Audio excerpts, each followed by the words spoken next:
കുടുംബാംഗങ്ങളെ സന്ദർശിച്ചു. ആശ്വസിപ്പിക്കാൻ വാക്കുകളില്ല.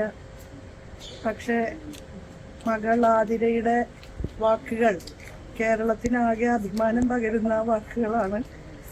ഞാൻ ആ കുട്ടിയെ ഹൃദയത്തിന്റെ ഭാഷയിൽ അഭിനവാദ്യം ചെയ്യാണ്. കാരണം ഇത്ര ദുരന്ത മുഖത്ത് നിന്ന് രക്ഷപ്പെട്ടു വന്ന കുട്ടി പറഞ്ഞ ആ വാക്കുകൾക്ക് ഇന്നത്തെ സാമൂഹ്യ അന്തരീക്ഷത്തിൽ വലിയ പ്രസക്തിയാണുള്ളത്.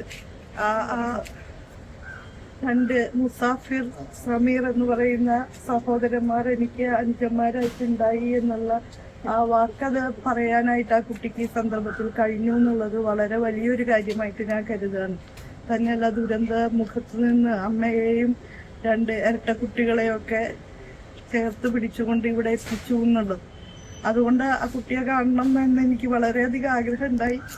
പ്രത്യേകിച്ച് വളരെ സമചിത്തതയോടുകൂടി ഇങ്ങനെ ഒരു അഭിപ്രായം ഈ കാലത്ത് പറയുക എന്ന് പറഞ്ഞാൽ അത് വളരെയധികം ആദരവർഹിക്കുന്ന ഒരു റെസ്പോൺസാണ് കുട്ടിയുടെ ഭാഗത്തുനിന്ന് ഉണ്ടായിട്ടുള്ളത്. അതുകൊണ്ട് തന്നെ ഇവിടെ ഈ സന്ദർഭത്തിൽ വരേണ്ടത് ഒരു ഉത്തരവാദിത്തമാണെന്ന് തന്നെ കാണുകയാണ്. കുടുംബത്തിന്റെ ദുഃഖത്തിൽ പങ്കുചേരാണ്. സർക്കാരിന്റെ ഭാഗത്തു നിന്ന് എല്ലാവിധ പിന്തുണയും ഈ കുടുംബത്തിന് നൽകാനായിട്ട് ബഹുമാനപ്പെട്ട മുഖ്യമന്ത്രിയെ കൂടി പ്രതിനിധീകരിച്ചുകൊണ്ട്